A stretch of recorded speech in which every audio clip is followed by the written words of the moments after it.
plantejar la naturalització d'un tram de platja i recollir experiències que ja s'estan duent a terme en altres municipis de Catalunya i que retornen la dimensió d'espai natural que hauria de tenir la platja. Ara mateix les platges a la nostra ciutat únicament tenen una funció recreativa. Nosaltres pensem que la platja és un espai, un entorn natural i que el tenim molt descuidat, molt oblidat i cal recuperar-lo. I una bona iniciativa és apostar per la naturalització d'un tram de platja que podria ser una prova pilot. Mataró té un front litoral d'aproximadament 6,5 quilòmetres de platges que han deixat de ser platges. S'ha construït un port, espigons, infraestructures, espais de mobilitat i aparcament. Això ha fet que la platja s'hagi reduït fins a aproximadament una mica més de 2 quilòmetres. Estem parlant pràcticament d'un 60% de platja que abans teníem, doncs ara l'hem deixat de tenir, amb les fortes llevantades que rep de primera mà, no? la platja de Sant Simó.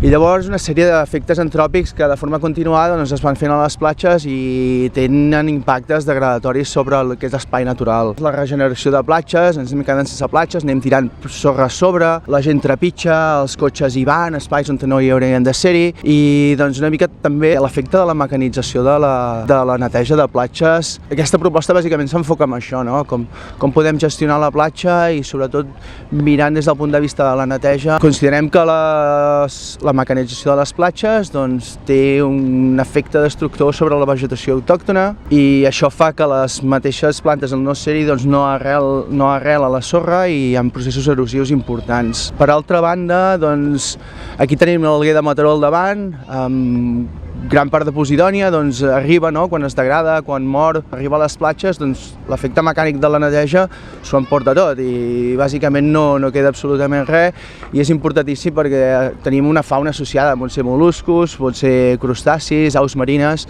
i també aquesta mateixa Posidònia i algues a la vora de mar fa un efecte atenuador sobre les mateixes marejades.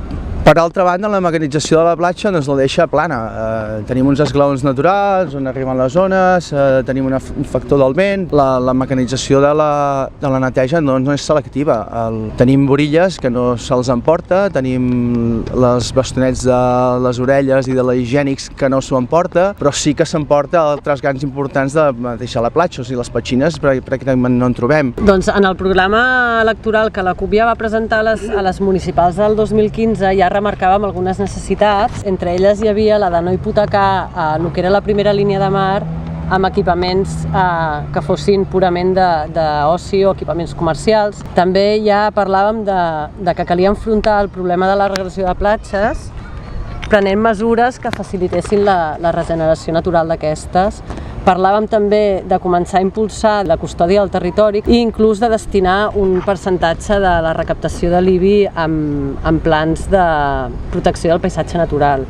La custòdia del territori és un conjunt d'estratègies que el que fan és implicar propietaris i usuaris del territori, del propi territori, en conservar i en fer un bon ús dels valors naturals i paisatgístics i inclús culturals d'aquest. I el que fan aquests projectes de custòdia és capacitar la societat perquè aquesta pugui intervindre i ser partícip de la conservació del territori on viuen les persones. El que nosaltres volem fer amb aquesta proposta és instar l'Ajuntament a establir un marc de col·laboració amb una entitat que seria el que era l'antiga secció de Ciències Naturals del Museu de Mataró.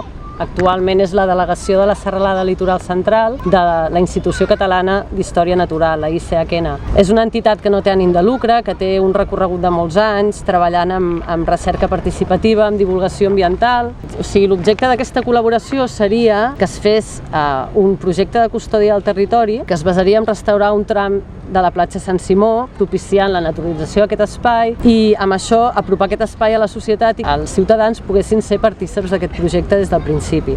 Hi ha una sèrie de modificacions de l'ús de la platja que proposem, en concret seria eliminar la neteja mecanitzada d'aquesta zona i fer-ho de manera manual i únicament retirant el que és la brossa d'origen antròpic, intentar mantenir aquelles restes naturals que arriben pel mar, per exemple, les mateixes algues. La proposta també insta a limitar i protegir l'espai en els trams que sigui necessari i estudiant prèviament com fer-ho. de vehicles i també en algun tram més petit d'usuaris a peu mitjançant cordes o estaques. Com que pretén ser sobretot un projecte divulgatiu, instem a l'Ajuntament a que ubiqués cartells informatius del projecte, de quines són les fases d'execució d'aquest i sobretot el que pretén la proposta és activar una campanya de sensibilització i participació de la ciutadania, incorporar activitats a les escoles, als casals, associacions de joves, casals d'avis o inclús a ciutadans particulars perquè aquests puguin ser partícips d'aquest projecte i fer-se el seu.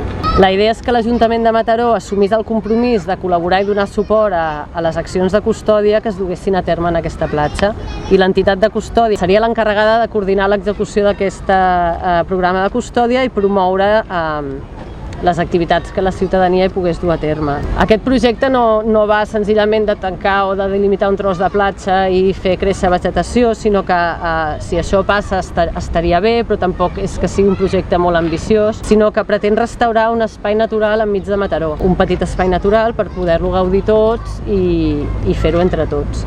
La naturalització de platges ja és una experiència que s'ha dut a terme a Catalunya. A Tarragona hi ha algunes platges naturalitzades i l'experiència ha sigut molt exitosa.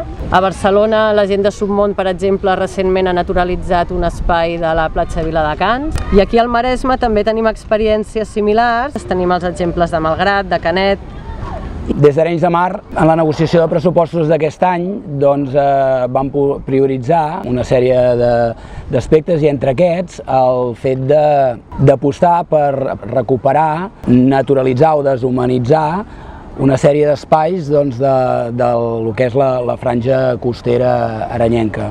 Algú li pot sobtar, però segurament ningú s'imaginaria que al mig del Montseny, en el parc natural, hi fessin 10 xiringuitos, 4 parcs de motos, sinó que tothom entén que el Montseny o el Montnegre són espais que cal preservar i sobretot preservar les dinàmiques, diguem-ne, que mantenen aquests ecosistemes, i la platja també és un ecosistema i també ens plantejàvem i ens plantegem de preservar certes dinàmiques i aturar certes regressions. Les platges són espais vius, són ecosistemes en el qual hi ha unes dinàmiques a nivell vegetal i a nivell animal que quan les deixem créixer al seu ritme realment sorprenen. Sorprenen especialment, diguem-ne, de cara a febrer, març, abril, en què tota aquella vegetació d'un art agafa força, especialment perquè hi ha molt poc impacte humà, i realment veus que allò és un espai viu. No només ens plantegem recuperar espais, sinó que també el que ens plantegem és que la gent sàpiga per què ho fem.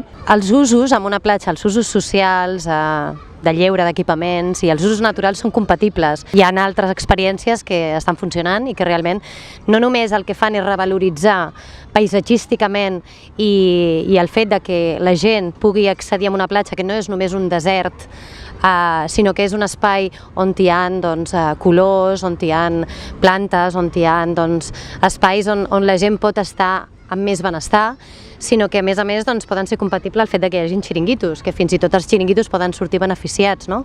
Vull dir que tot és una mica fer un bon disseny i planificar bé una mica els usos en aquest front litoral que tenim. De seguida que es tanca per experiència una zona on hi ha una certa dinàmica litoral, fa que recuperin espècies molt interessants, com pot ser la vinagrella, fonoll marí, etc. I són molt interessants, són espècies que a més són hàbitat per espècies emblemàtiques com és la tortuga babaua, com pot ser espècies d'ocells que poden ser molt interessants que ens apareguin, espècies marines. L'Ajuntament d'Arenys ha estat fent un tema de restauració vegetal de diverses zones entre la platja de Canet i Arenys. Aquest any, en bicicleta, al mes d'abril, vaig descobrir el que és la primavera a la platja. O sigui, una floració espectacular de vinagrella, que és de color vermell, que realment era increïble, era preciosa. Tenir una platja que tingui tots aquests canvis, que permeti que paisatgísticament vagi canviant al llarg de totes les estacions de l'any, només ho farem si podem naturalitzar determinats trams.